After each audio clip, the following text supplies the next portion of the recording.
ಕರ್ತನಾದ ಯೇಸುಕ್ರಿಸ್ತನ ನಾಮದಲ್ಲಿ ನಿಮ್ಮೆಲ್ಲರಿಗೂ ಶಾಲೋಮ್. ಬನ್ನಿ ಈ ದಿನ ಸಂದೇಶ ಕೇಳುವ ಹಾಗೆ.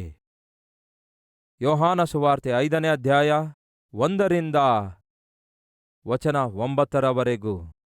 ಇದಾದ ಮೇಲೆ ಯೆಹೂದ್ಯರದೊಂದು ಜಾತ್ರೆ ಬಂದದ್ದರಿಂದ ಯೇಸು ಯೆರೂಸಲೇಮಿಗೆ ಹೋದನು. ಯೆರೂಸಲೇಮಿನಲ್ಲಿ ಕುರಿ ಅಗಸೆ ಬಾಗಿಲಿನ ಹತ್ತಿರದಲ್ಲಿ ಒಂದು ಕೊಳವಿದೆ. ಇದಕ್ಕೆ ಇಬ್ರಿಯ ಮಾತಿನಲ್ಲಿ ಬೆತ್ಸಥಾ ಎಂದು ಹೆಸರು. ಅಲ್ಲಿ 5 ಮಂಟಪಗಳಿವೆ. ಅವುಗಳಲ್ಲಿ ಬಹುಮಂದಿ ರೋಗಿಗಳು, ಕುರುಡರು, ಕುಂಟರು, ಮೈ ಒಣಗಿದವರು ಬಿದ್ದುಕೊಂಡಿದ್ದರು. ಒಬ್ಬ ದೇವದೂತನು ಆಗಾಗ್ಗೆ ಕೊಳದಲ್ಲಿ ಇಳಿದು ಬಂದು ನೀರನ್ನು ಉಕ್ಕಿಸುವನು. ನೀರನ್ನು ಉಕ್ಕಿಸಿದ ಮೇಲೆ ಮೊದಲು ಒಳಕ್ಕೆ ಹೋದವನು ಯಾವ ರೋಗದಲ್ಲಿ ಬಿದ್ದಿದ್ದರೂ ಸ್ವಸ್ಥವಾಗುವನು. ಅಲ್ಲಿ 38 ವರ್ಷದಿಂದ ರೋಗಿಯಾಗಿದ್ದ ಒಬ್ಬ ಮನುಷ್ಯನಿದ್ದನು. ಅವನು ಬಿದ್ದಿರುವುದನ್ನು ಯೇಸು ಕಂಡು, ಇವನು ಹೀಗಾಗಿ ಬಹುಕಾಲವಾಗಿದೆ ಎಂದು ತಿಳಿದು, ನಿನಗೆ ಸ್ವಸ್ಥವಾಗಲಿಕ್ಕೆ ಮನಸ್ಸುಂಟೋ ಎಂದು ಅವನನ್ನು ಕೇಳಿದ್ದಕ್ಕೆ ಆ ರೋಗಿಯು, ಸ್ವಾಮೀ, ನೀರು ಉಕ್ಕುವಾಗ ನನ್ನನ್ನು ಕೊಳದೊಳಗೆ ಇಳಿಸುವವರು ಒಬ್ಬನೂ ಇಲ್ಲ. ನಾನು ಬರುವುದರೊಳಗೆ ನನಗಿಂತ ಮುಂದಾಗಿ ಮತ್ತೊಬ್ಬನು ಇಳಿಯುತ್ತಾನೆ ಅಂದನು. ಯೇಸು ಅವನಿಗೆ, ಎದ್ದು ನಿನ್ನ ಹಾಸಿಗೆಯನ್ನು ಹೊತ್ತುಕೊಂಡು ನಡೆ ಎಂದು ಹೇಳಿದನು. ಆ ಕ್ಷಣವೇ ಆ ಮನುಷ್ಯನು ಸ್ವಸ್ಥನಾಗಿ ತನ್ನ ಹಾಸಿಗೆಯನ್ನು ಹೊತ್ತುಕೊಂಡು ನಡೆದನು. ಯೇಸುಕ್ರಿಸ್ತನ ಸೇವೆಯ ಜೀವಿತದ ಕುರಿತಾಗಿ ಕುಲಂಕುಷವಾಗಿ ನಾವು ಧ್ಯಾನ ಮಾಡ್ತಿದ್ದೇವೆ.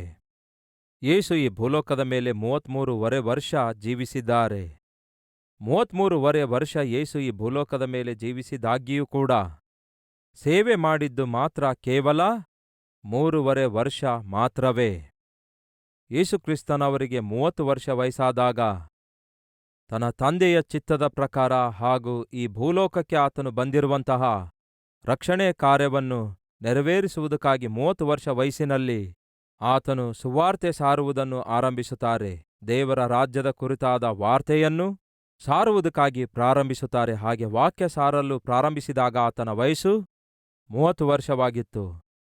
ಯೇಸುವಿಗಿಂತ ಮುಂಚಿತವಾಗಿ ದೇವರ ರಾಜ್ಯದ ಕುರಿತಾಗಿ ಸಾರಿ ಹೇಳುವುದಕ್ಕೋಸ್ಕರ ಕಳಿಸಲ್ಪಟ್ಟ ದೂತ ಸ್ನಾನಿಕನಾದ ಯೋಹಾನನಾಗಿದ್ದಾನೆ. ಸ್ನಾನಿಕನಾದ ಯೋಹಾನನಿಗೂ ಯೇಸುಕ್ರಿಸ್ತನಿಗೂ ಮಧ್ಯದಲ್ಲಿ ಕೇವಲ 6 ತಿಂಗಳ ವಯಸ್ಸು ಮಾತ್ರ ವ್ಯತ್ಯಾಸವಿದೆ.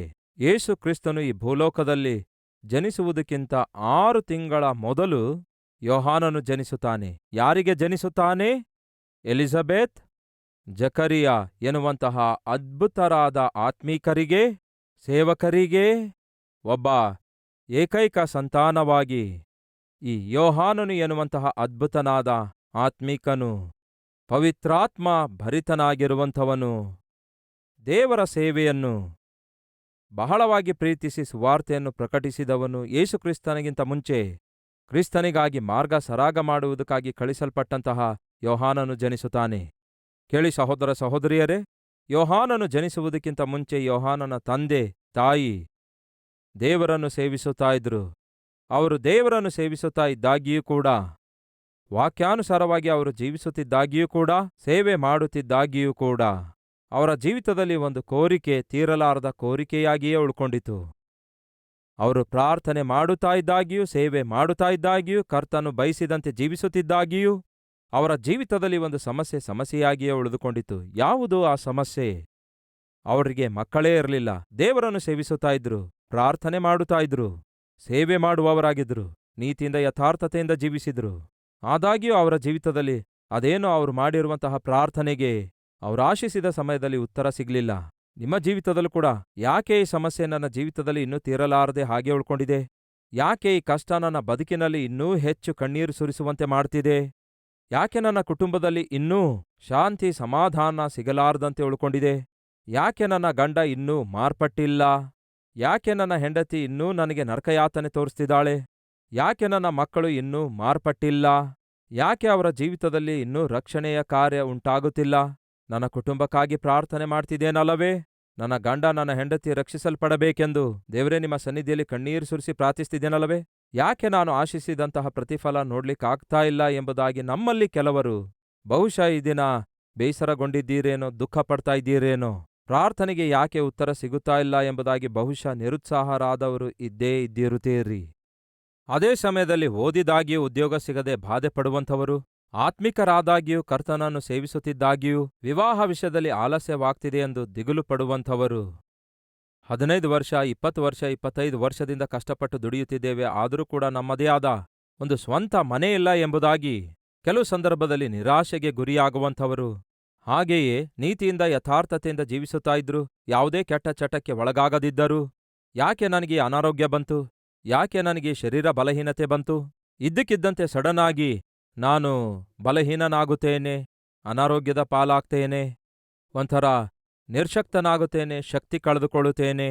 ಯಾಕೆ ಹೀಗೆ ಆಗುತ್ತೆ ಎಂಬುದಾಗಿ ಎಷ್ಟೋ ಪ್ರಶ್ನೆಗಳು ನಿಮ್ಮನ್ನು ಕಾಡಿಸಿ ಪೀಡಿಸುತ್ತವೆ.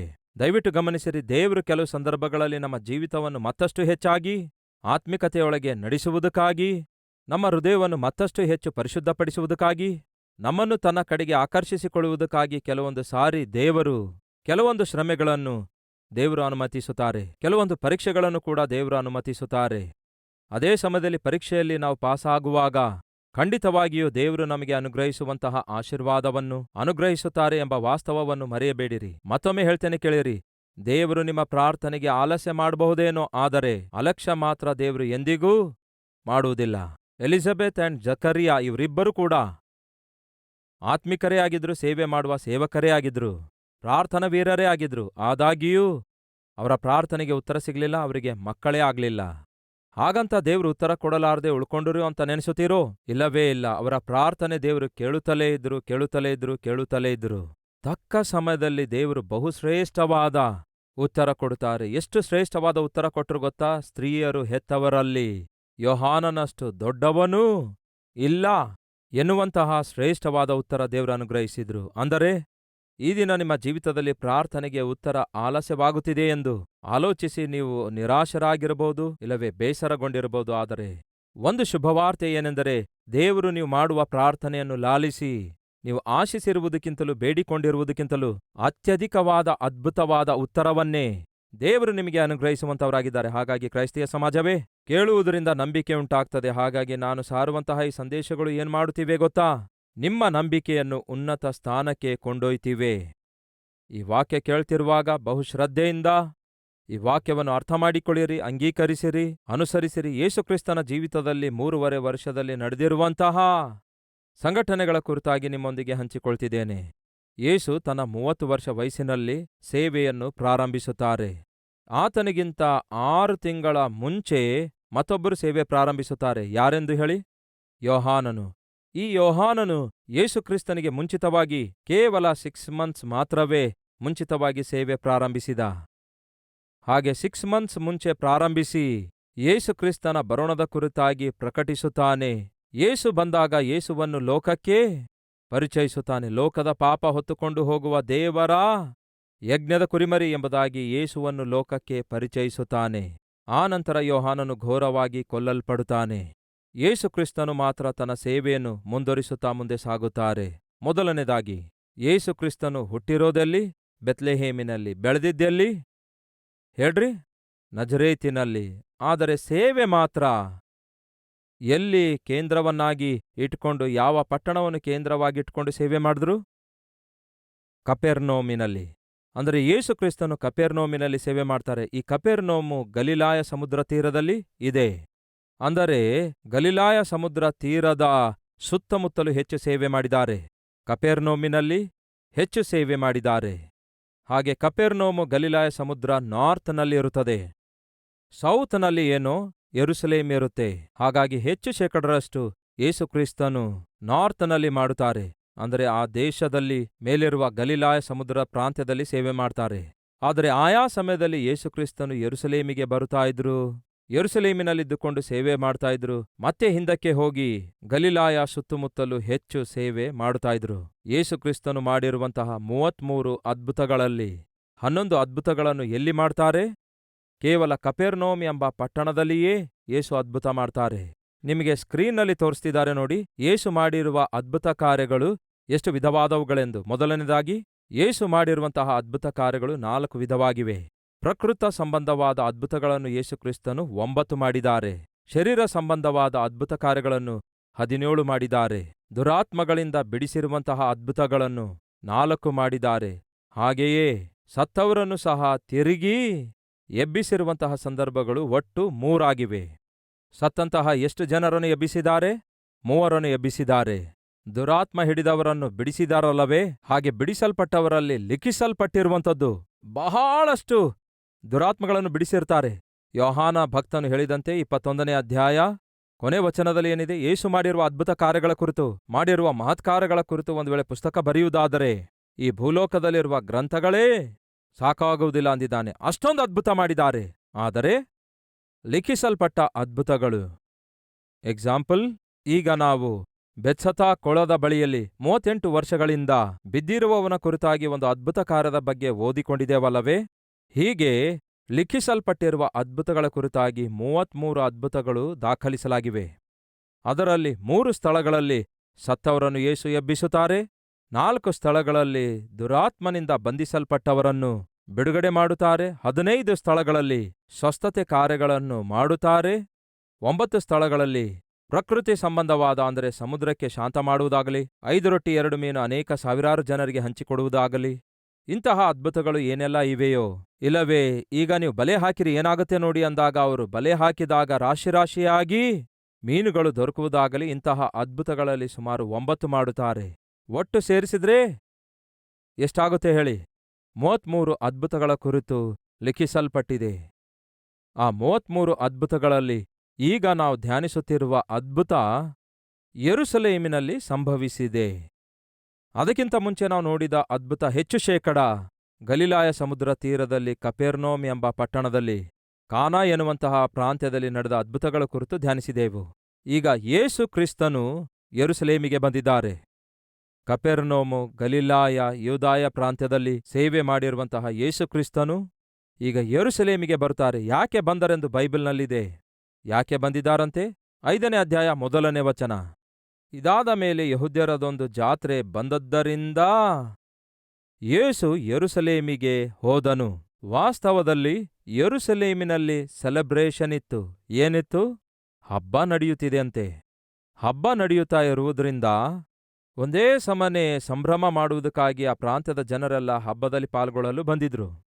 ವಾಸ್ತವದಲ್ಲಿ ದೇವರು ಇಸ್ರಾಯೇಲರಿಗೆ ಖಂಡಿತವಾಗಿ ಪಾಲಿಸಬೇಕೆಂಬುದಾಗಿ ಕೆಲವೊಂದು ಹಬ್ಬಗಳನ್ನು ಕೊಟ್ಟಿದ್ದಾರೆ.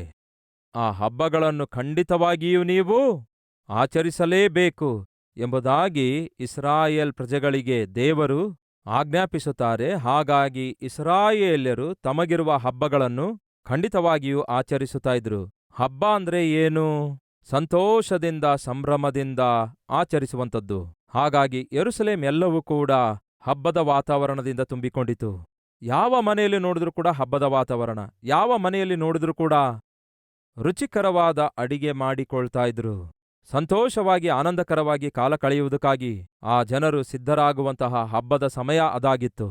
ಅಂತಹ ಹಬ್ಬ ನಡೆಯುತ್ತಾ ಇರುವಾಗ ಇಲ್ಲಿ ಯಾವ ಹಬ್ಬ ಎಂದು ಬರೆಯಲ್ಪಟ್ಟಿಲ್ಲ. ಆದರೆ ಕೆಲವೊಂದು ಜನ ಬೈಬಲ್ ಪಂಡಿತರು ಹೇಳುವುದೇನೆಂದ್ರೆ ಅದು ಬಹುಶಃ ಪಸ್ಕಾ ಹಬ್ಬ ಆಗಿದ್ದಿರುತ್ತೆ ಎಂಬುದಾಗಿ ಬೈಬಲ್ ಪಂಡಿತರ ಅಭಿಪ್ರಾಯ. ಯಾವುದೇನೇ ಆಗಿರಲಿ, ಹಬ್ಬ ನಡೆಯುತ್ತಾ ಇದೆ. ಅಲ್ಲಿ ಎಲ್ಲರೂ ಸಂತೋಷವಾಗಿದ್ದಾರೆ.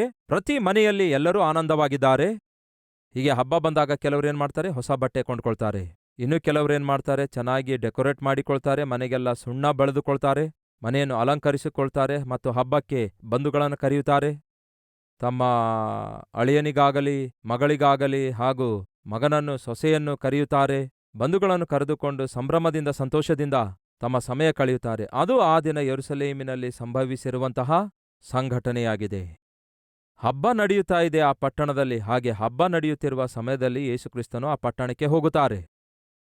ಯೇಸುಕ್ರಿಸ್ತನು ಎಲ್ಲಿಗೆ ಹೋಗ್ತಾರೆ? ಯೆರೂಸಲೇಮ್ ಪಟ್ಟಣಕ್ಕೆ ಹೋಗುತ್ತಾರೆ. ಯೆರೂಸಲೇಮ್ ಬಹು ಪ್ರತ್ಯೇಕವಾದ ಪಟ್ಟಣವಾಗಿದೆ. ಯಾಕೆಂದರೆ ಅದು ದೇವರು ಪ್ರೀತಿಸಿರುವ ಪಟ್ಟಣವಾಗಿದೆ, ದೇವರು ಆರಿಸಿಕೊಂಡಿರುವ ಪಟ್ಟಣವಾಗಿದೆ. ಯೆರೂಸಲೇಮಿನ ಬಾಗಿಲುಗಳು ದೇವರಿಗೆ ಬಹು ಪ್ರಿಯವಾಗಿವೆ ಎಂಬುದಾಗಿ ಬೈಬಲ್ನಲ್ಲಿ ಬರೆಯಲಾಗಿದೆ. ಯೆರೂಸಲೇಮ್ ದೇವರು ಆರಿಸಿಕೊಂಡ ಪಟ್ಟಣವಾಗಿದೆ. ಯೆರೂಸಲೇಮಿನಲ್ಲಿಯೇ ದೇವರ ಆಲಯ ನಿರ್ಮಿಸಲ್ಪಟ್ಟಿದೆ. ಯೆರೂಸಲೇಮಿನಲ್ಲಿಯೇ ದಾವೀದನು ತನ್ನ ಸಿಂಹಾಸನ ಮೇಲೆ ಕೂತ್ಕೊಂಡು ಪರಿಪಾಲನೆ ಮಾಡಿ ದೇಶದಲ್ಲೆಲ್ಲ ಅದ್ಭುತವಾದ ಪರಿಪಾಲನೆಯನ್ನು ಒದಗಿಸಿದ ಆ ಇಸ್ರಾಯೇಲ್ ದೇಶಕ್ಕೆಲ್ಲ ಮುಖ್ಯ ಪಟ್ಟಣವು ಯೆರೂಸಲೇಮ್ ಆಗಿದೆ. ಆ ಯೆರೂಸಲೇಮಿನ ಮೇಲೆ ದೇವರ ಕಣ್ಣುದೃಷ್ಟಿ ನಿತ್ಯವೂ ಇರುತ್ತದೆ.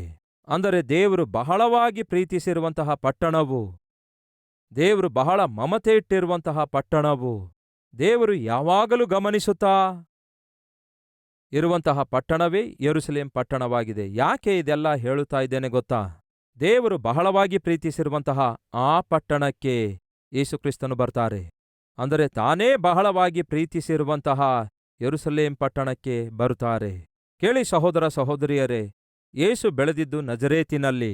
ಆ ನಜರೇತಿನಲ್ಲಿ ಯೇಸು ಬೆಳೆಯುತ್ತಾರೆ. ಆದರೆ ಅಲ್ಲಿ ಆತನು ದೇವರ ಸೇವೆ ಮಾಡುತ್ತಿರುವಾಗ ಆ ಪ್ರಾಂತ್ಯದಲ್ಲಿದ್ದಂಥವರು ಪ್ರಾಮುಖ್ಯವಾಗಿ ಆತನು ಮಾಡುತ್ತಿರುವ ಸೇವೆ ಅಭಿವೃದ್ಧಿಯಾಗುತ್ತಿರುವಾಗ, ಅನೇಕರು ಆತನ ಬೋಧನೆಗೆ ಆಕರ್ಷಿತರಾಗುತ್ತಿರುವಾಗ ಅಸೂಯೆಪಟ್ಟವರು ಆತನ ಸೇವೆಗೆ ಆಟಂಕಪಡಿಸುತ್ತಾರೆ, ಅಭ್ಯಂತರಪಡಿಸುತ್ತಾರೆ, ಗಾಯಪಡಿಸಬೇಕೆಂದು ಪ್ರಯತ್ನಿಸುತ್ತಾರೆ.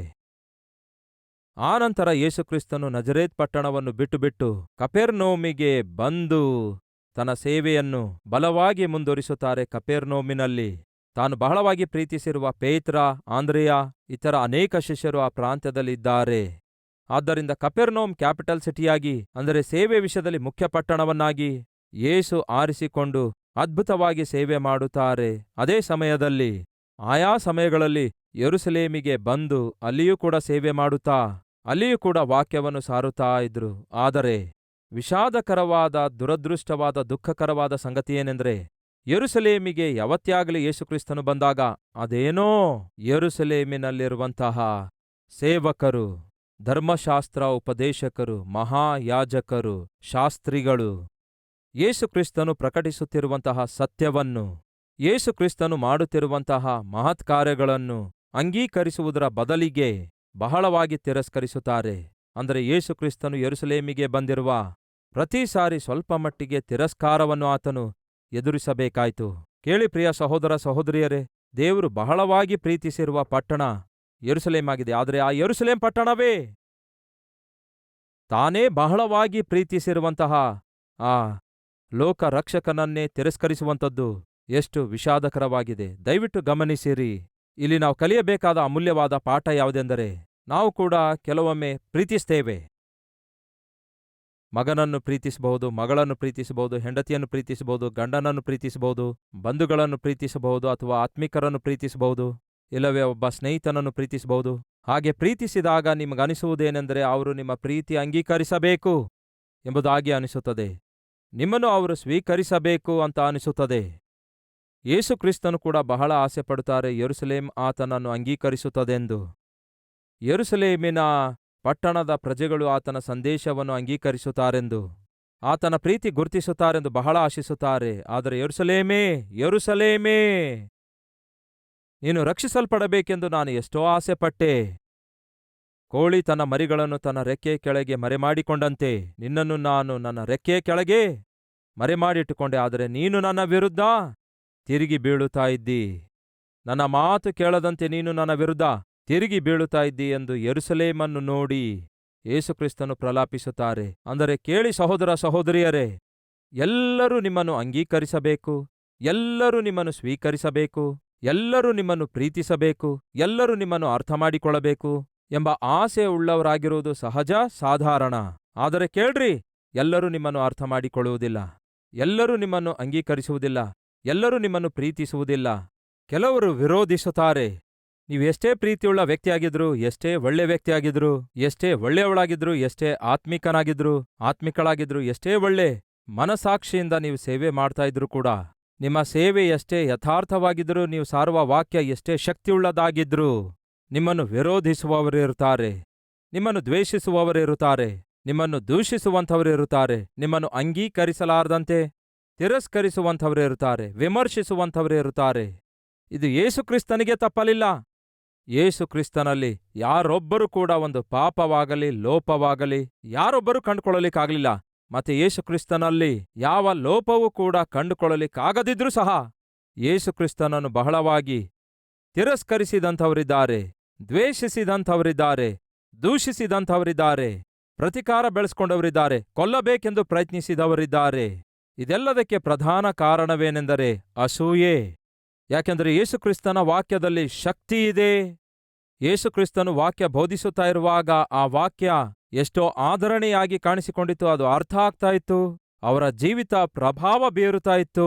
ಆ ಜನರನ್ನು ಬದಲಾಯಿಸುವ ವಾಕ್ಯವನ್ನು ಆತನು ಸಾರುತ್ತಾ ಇರುವಾಗ ಬಹಳಷ್ಟು ಜನರು ಆತನು ಸಾರುವ ವಾಕ್ಯಕ್ಕೂ ಮಾಡುತ್ತಿರುವ ಸೇವೆಗೂ ಆಕರ್ಷಿತರಾಗುತ್ತಿರುವಾಗ, ಜನರು ಹೆಚ್ಚಾಗಿ ಸೇರಿ ಬರ್ತಿರುವಾಗ ಯೇಸುಕ್ರಿಸ್ತನಿಗೆ ಶತ್ರುಗಳು ಕೂಡ ಹೆಚ್ಚಾದರು.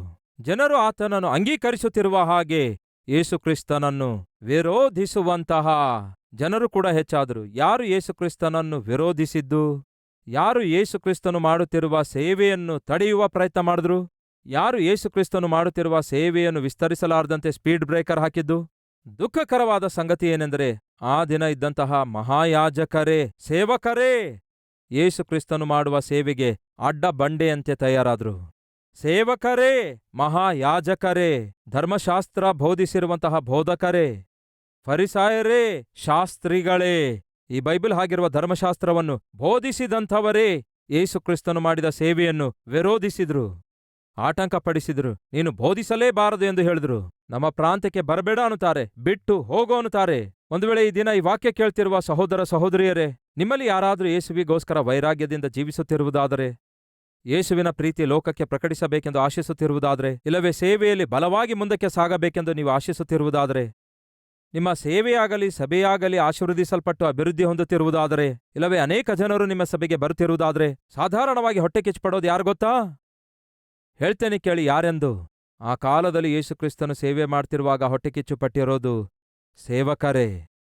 ಆ ಕಾಲದಲ್ಲಿ ಯೇಸುಕ್ರಿಸ್ತನು ಮಾಡುತ್ತಿರುವ ಸೇವೆ ಅಭಿವೃದ್ಧಿಯಾಗುತ್ತಿರುವಾಗ, ವಿಸ್ತರಿಸುತ್ತಿರುವಾಗ ಆಟಂಕಪಡಿಸಿದ್ದು ಯಾಜಕರೇ, ಧರ್ಮಶಾಸ್ತ್ರ ಬೋಧಿಸಿರುವ ಬೋಧಕರೇ.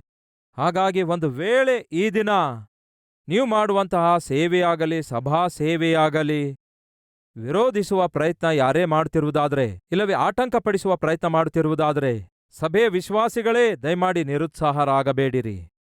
ಕರ್ತನ ಸೇವೆಯನ್ನು, ನಿಮ್ಮ ಸಭೆಯನ್ನು ಪ್ರೀತಿಸಿ ಪ್ರಾರ್ಥನೆ ಮಾಡುವಂಥವರು, ಕರ್ತನ ಸೇವೆಯನ್ನು ಸಭೆಯನ್ನು ಆಟಂಕಪಡಿಸುವವರನ್ನು ನೋಡಿ, ಅವರ ವಿರುದ್ಧವನ್ನು ನೋಡಿ ನೀವು ನಿರುತ್ಸಾಹರಾಗಬೇಡಿರಿ. ಇದು ಸಾಧಾರಣ, ಇದು ಸಹಜ. ಕೇವಲ ನಮ್ಮ ಕಲ್ವರಿ ಟೆಂಪಲ್ ಅಷ್ಟೇ ಅಲ್ಲ, ಎಲ್ಲೇ ಆಗಲಿ, ಯಾವುದೇ ಸೇವೆಯಾಗಲಿ ವಾಕ್ಯಾನುಸಾರವಾಗಿ ನಡೆಯುತ್ತಿರುವಾಗ ಆ ಸೇವೆಯಿಂದ ಸೈತಾನನು ನಷ್ಟಕ್ಕೊಳಗಾಗ್ತಿದ್ದಾನೆ, ಅವನ ರಾಜ್ಯವು ನಷ್ಟವಾಗುತ್ತಿದೆ ಎಂದು ಅವನು ಭಾವಿಸಿದಾಗ, ನಾನಾ ವಿಧವಾದ ರೀತಿಯಲ್ಲಿ ದೇವರ ಚಿತ್ತಾನುಸಾರವಾಗಿ ನಡೆಯುವ ಸೇವೆಯನ್ನು, ಅಭಿವೃದ್ಧಿಯಾಗುತ್ತಿರುವ ಸಭೆಯನ್ನು, ದೇವರಿಗೋಸ್ಕರ ಜೀವಿಸಬೇಕೆಂದಿರುವಂತಹ ಆತ್ಮಿಕತೆಯುಳ್ಳ ಒಬ್ಬರ ಜೀವಿತವನ್ನು ಸೈತಾನನು ಆಟಂಕಪಡಿಸುತ್ತಾನೆ, ಅಭ್ಯಂತರಪಡಿಸುತ್ತಾನೆ. ಇದು ಸಾಧಾರಣ, ಸಹಜ. ಹಾಗಾಗಿ ನಿರುತ್ಸಾಹ ಪಡಬೇಡಿರಿ ಎಂದು ಕರ್ತನ ನಾಮದಲ್ಲಿ ಮನವಿ ಮಾಡಿಕೊಳ್ತೇನೆ. ಬನ್ನಿರಿ ಪ್ರಾರ್ಥನೆ ಮಾಡೋಣ.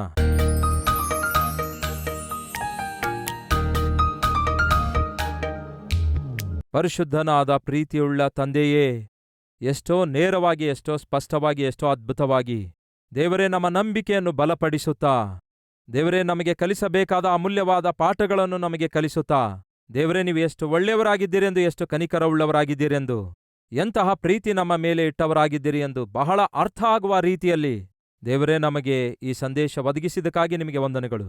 ದೇವರೇ, ಶ್ರೇಷ್ಠವಾದ ದಿನಗಳು ಬರಲಿಕ್ಕಿವೆ ಎಂದು, ಒಳ್ಳೆ ದಿನಗಳು ಬರಲಿಕ್ಕಿವೆ ಎಂದು ನಾವು ಹುಡುಕಿದರೂ ಸಹ ದೇವರೇ ನಮಗೆ ಶತ್ರುಗಳು ಕಾಣಿಸಲಾರದಷ್ಟು ದೇವರೇ ನಮ್ಮನ್ನು ನೀವು ಭದ್ರಪಡಿಸಿ ಆಶೀರ್ವದಿಸಲಿಕ್ಕಿದ್ದೀರಿ ಎಂಬುದಾಗಿ ಬಹುಶ್ರೇಷ್ಠವಾದ ಸಂದೇಶದ ಮೂಲಕ ಮಾತನಾಡಿದ್ದೀರಿ. ನಿಮ್ಮ ಕಣ್ಣುದೃಷ್ಟಿ ಯಾವಾಗಲೂ ನಮ್ಮ ಮೇಲೇ ಇವೆ. ಒಂದು ನೊಣವೂ ಕೂಡ ಕೂತ್ಕೊಳ್ಳದಂತೆ ಕಾಪಾಡುವಂತಹ ಮಹಾದೊಡ್ಡ ದೇವರು ನೀವಾಗಿದ್ದೀರಿ. ಅದಕ್ಕಾಗಿ ನಿಮಗೆ ವಂದನೆಗಳು, ಸ್ತುತಿ ಸ್ತೋತ್ರಗಳನ್ನು ಸಲ್ಲಿಸುತ್ತೇವೆ.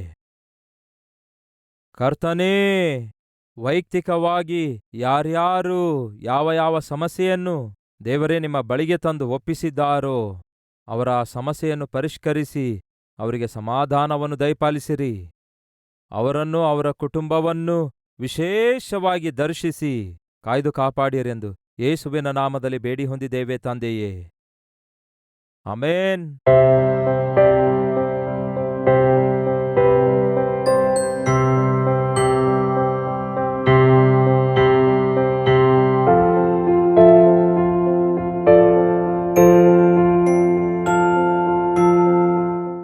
ನಮ್ಮ ವಿಳಾಸ Calvary, post box number 30, Kukatpally, Hyderabad 72.